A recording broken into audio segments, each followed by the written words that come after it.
ಶ್ರೀ ಗುರುಭ್ಯೋ ನಮಃ. ಹರಿ ಓಂ. ಗುರು ಬ್ರಹ್ಮ ಗುರು ವಿಷ್ಣು ಗುರುದೇವೋ ಮಹೇಶ್ವರ ಗುರು ಸಾಕ್ಷಾತ್ ಪರಬ್ರಹ್ಮ ತಸ್ಮೈ ಶ್ರೀ ಗುರುವೇ ನಮಃ. ಆತ್ಮೀಯ ವೀಕ್ಷಕರೇ, ಇವತ್ತು ಒಂದು ಅದ್ಭುತವಾಗಿರ್ತಕ್ಕಂಥ ವಿಚಾರ. ಈ ಒಂದು ವಿಚಾರ ಬಹಳ ಗುಪ್ತವಾಗಿರ್ತಕ್ಕಂಥದ್ದು. ಎಷ್ಟೋ ಜನಕ್ಕೆ ಬಾಯಿ ಬಿಟ್ಟು ಹೇಳೋಕ್ಕಾಗಲ್ಲ. ನಮ್ಮಲ್ಲಿ ಬಂದು ತುಂಬ ಹತ್ಕೊಂಡು ತುಂಬ ಒಂದು ಥರದ ಒಂದು ಕಷ್ಟದಲ್ಲಿ ಈ ಒಂದು ವಿಚಾರವನ್ನು ಹೇಳ್ಕೊತಾರೆ. ಏನು ವಿಚಾರ ಅಂತ ಹೇಳಿದ್ರೆ, ಮೋಹಿನಿ ಕಾಟ. ಮೋಹಿನಿ ಕಾಟ ಅಂದರೆ ಈ ಒಂದು ಸಮಸ್ಯೆಯಿಂದ ಬಹಳಷ್ಟು ಹೆಣ್ಣುಮಕ್ಕಳು ಗಂಡು ಮಕ್ಕಳು ವಿಧವಾಗಿ ಇದರಲ್ಲಿ ಬಳಲ್ತಾ ಇದ್ದಾರೆ. ಏನೇನು ಪರಿಣಾಮಗಳು ಬೀರುತ್ತೆ ಅಂತ ಫಸ್ಟ್ ಹೇಳ್ತೀನಿ, ಆಮೇಲೆ ನಾವು ಅದರ ಬಗ್ಗೆ ಕರೆಕ್ಟಾಗಿ ಡಿಸ್ಕಸ್ ಮಾಡೋಣ.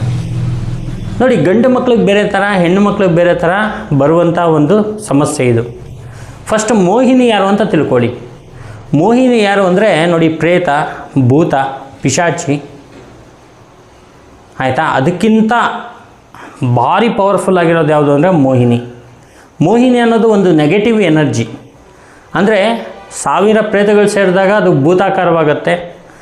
ಭೂತಗಳೆಲ್ಲ ಸೇರಿದಾಗ ಅದು ಪಿಶಾಚಿ ಆಗುತ್ತೆ. ಪಿಶಾಚಿಗಳೆಲ್ಲ ಒಂದು ಕಡೆ ಸೇರಿದಾಗ ಅದು ಮೋಹಿನಿ ಆಗುತ್ತೆ. ಮೋಹಿನಿ ಆದಾಗ ಅದೇನು ಮಾಡುತ್ತೆ ಅಂತ ಹೇಳಿದ್ರೆ, ಅದು ಒಳಗಡೆ ಬಂದು ಆರ್ಭಟ ಮಾಡೋದು ಅವೆಲ್ಲ ಏನೂ ಇರಲ್ಲ. ಗಂಡು ಮಕ್ಕಳಿಗೆ ಯಾವ ಥರ ಆಗುತ್ತೆ, ಸೆಕ್ಶುವಲ್ ಪ್ರಾಬ್ಲಮ್ ಜಾಸ್ತಿ ಆಗಿಬಿಡುತ್ತೆ. ಅಂದರೆ ತುಂಬ ಒಂಥರ ಹೆಣ್ಣು ಮಕ್ಕಳ ಬಗ್ಗೆ ಬಹಳ ಆಕರ್ಷಣೆ, ಬಹಳ ಒಂದು ಥರದ ಒಂದು ತೊಂದರೆಗಳು. ಅದೇ ಥರ ತಿನ್ನುವಂಥ ಆಹಾರದಲ್ಲಿ ಯಾರು ಒಂದು ಯಾವ ಆಹಾರವನ್ನು ಬೇಡ ಅಂತ ಬಿಟ್ಟಿರ್ತಾರೋ ಅದೇ ಆಹಾರವನ್ನು ಯಥೇಚ್ಛವಾಗಿ ತಿನ್ನೋದು. ನಾನ್ ವೆಜ್ ತುಂಬ ತಿನ್ನೋದು. ನಾನ್ ವೆಜ್ ಪ್ರಿಯರಿಗಂತೂ ನಾನ್ ವೆಜ್ ಬಹಳ ಒಂದು ಎಫೆಕ್ಟ್ ಮಾಡಿ ಕೊಡುವಂಥದ್ದು ಆ ಮೋಹಿನಿ ಇದ್ದಾಗ. ಮತ್ತು ಸೆಕ್ಷುವಲ್ ಪ್ರಾಬ್ಲಮ್ಸು ತುಂಬ ಜಾಸ್ತಿ ಇರೋದು. ಆಮೇಲೆ ಏನಾದರೂ ಮಲ್ಕೊಂಡಾಗ ಯಾರೋ ಒಬ್ಬರು ಬಂದು ತಬ್ಬಿ ಹಿಡ್ಕೊಂಡಂಗೆ, ಮೈಯನ್ನು ಜೋರಾಗಿ ಅಲ್ಲಾಡಿಸ್ದಂಗೆ, ಕಾಲು ಮತ್ತು ಕೈಯನ್ನು ಫುಲ್ಲು ಅಗಲ ಮಾಡಿ ಬಿಟ್ಟಂಗೆ, ಮತ್ತು ಕಣ್ಣತ್ರ ಬಂದು ಕಣ್ಣಿನ ಮೇಲೆ ಹೊಡೆದಂಗೆ, ತಲೆಗೆಲ್ಲೋ ಒಂದು ಕಡೆ ಚುಚ್ಚಿದಂಗೆ, ಹೊಟ್ಟೆಗೆಲ್ಲೋ ಒಂದು ಕಡೆ ಚುಚ್ಚಿದಂಗೆ, ಕಾಲು ಬೆಳ್ಳಿ ಇಟ್ಕೊಂಡು ಜೋರಾಗಿ ಎಳ್ದಂಗೆ, ಇವೆಲ್ಲವೂ ಕೂಡ ರಾತ್ರಿ ಸಮಯದಲ್ಲಿ ಆಗುವಂಥದ್ದು ಗಂಡು ಮಕ್ಕಳಿಗೆ.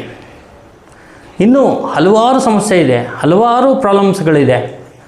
ಎಲ್ಲಾದರೂ ಕೆಲಸಕ್ಕೆ ಹೋದರೆ ಬೇಡ ಅನಿಸೋದು, ನಿರಾಸೆ ಆಗೋದು, ಮತ್ತು ಏನೋ ಒಂದು ಯೋಚನೆಗಳು ಮಾಡ್ಕೊಳ್ತಾ ನಾನು ಸಾಯಬೇಕು ಅಂತಿರೋದು, ನಾನು ಸಾಯಬೇಕು ಅನಿಸೋದು, ಮತ್ತು ಇದ್ದಕ್ಕಿದ್ದಂಗೆ ಏನೋ ಒಂದು ದುರ್ಘಟನೆಗಳು ಆಗುವಂತೆ ಆಗೋದು. ಇದೆಲ್ಲವೂ ಕೂಡ ಮೋಹಿನಿ ಕಾಟದಿಂದ ಗಂಡು ಮಕ್ಕಳಿಗಾಗತ್ತೆ. ಬಹಳ ಕಷ್ಟಪಡ್ತಾರೆ. ಇದು ಏಜ್ ಲಿಮಿಟ್ ಇಲ್ಲ. ಸುಮಾರು ಒಂದು 13-14 ವಯಸ್ಸಿಂದ 60-70 ವಯಸ್ಸರ ಮುದುಕರಿಗೂ ಕೂಡ ನಾನು ನೋಡಿದ್ದೀನಿ ಇದೆಲ್ಲವೂ ತೊಂದರೆಗಳಾಗಿದೆ. ಅದೇ ಥರ ಹೆಣ್ಣುಮಕ್ಳಿಗೆ ಏನಾಗುತ್ತೆ ಅಂತ ಹೇಳಿದ್ರೆ, ಅವರಿಗೆ ಗಂಡು ಮಕ್ಕಳ ಮೇಲೆ ಆಕರ್ಷಣೆ, ಸೆಕ್ಷುವಲ್ ಪ್ರಾಬ್ಲಮ್, ಮತ್ತು ಎಲ್ಲೋ ಒಂದು ಕಡೆ ಹೊಟ್ಟೆ ನೋವು, ಈ ಥರದ್ದೆಲ್ಲ ಸಮಸ್ಯೆಗಳು.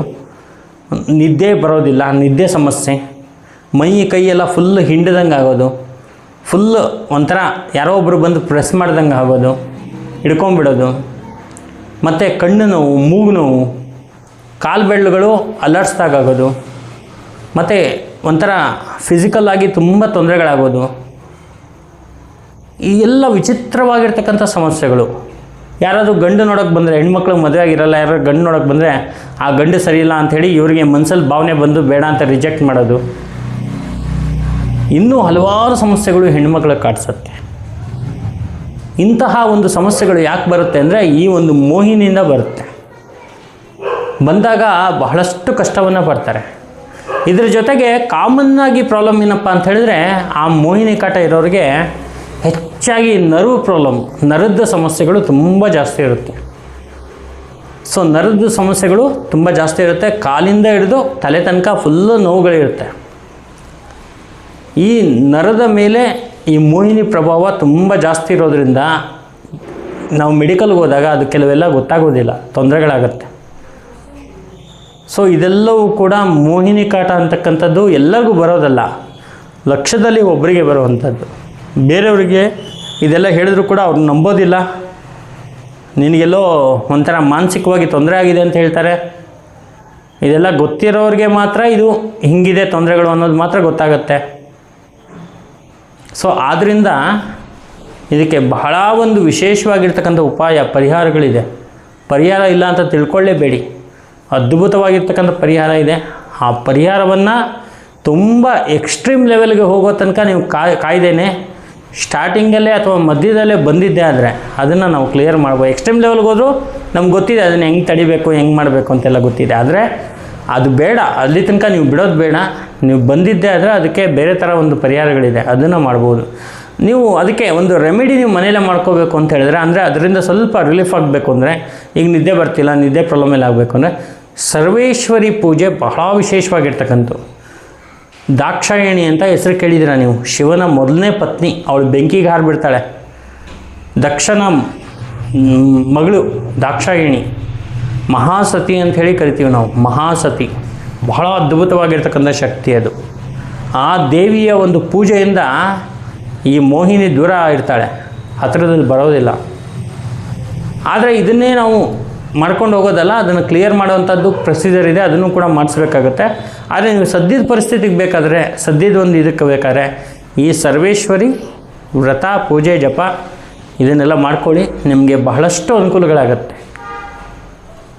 ಅನುಕೂಲ ಆಗೋದ್ರ ಜೊತೆಗೆ ನಿಮಗಿರುವಂಥ ನೋವುಗಳಲ್ಲಿ ಮತ್ತು ಮದುವೆ ಪ್ರಾಬ್ಲಮ್ ಆಗಲಿ ಅಥವಾ ನಿಮ್ಮ ವ್ಯಾವಹಾರಿಕವಾಗಿ ಪ್ರಾಬ್ಲಮ್ ಆಗಲಿ, ನೀವು ಹೋಗ್ತಕ್ಕಂಥ ಉದ್ಯೋಗದಲ್ಲಾಗಲಿ, ಪರಸ್ಪರ ಆಕರ್ಷಣೆಗಳಾಗಲಿ, ಇದೆಲ್ಲವೂ ಕೂಡ ಚೆನ್ನಾಗಾಗುತ್ತೆ, ಅನುಕೂಲ ಆಗುತ್ತೆ. ಅಂತಹ ಒಂದು ಅದ್ಭುತ ಒಂದು ಪರಿಹಾರಗಳಿದೆ. ಖಂಡಿತವಾಗ್ಲೂ ನಿಮಗೇನಾದರೂ ಈ ಥರ ಸಮಸ್ಯೆಗಳು ಇದ್ದವ್ರಿಗೆ ಮಾತ್ರ ನಮ್ಮನ್ನು ಸಂಪರ್ಕಿಸಬೇಕು ಅಂತ ಹೇಳಿದ್ರೆ ಕೆಳಗಡೆ ನಂಬರ್ ಬರ್ತಾಯಿದೆ, ಅಪಾಯಿಂಟ್ಮೆಂಟ್ ಬುಕ್ ಮಾಡ್ಕೊಂಡು ಬನ್ನಿ. ನಿಮಗೆ ಇದಕ್ಕೆ ಖಂಡಿತವಾಗ್ಲೂ ಪರಿಹಾರವನ್ನು ಹೇಳೋಣ. ನಮಸ್ಕಾರ.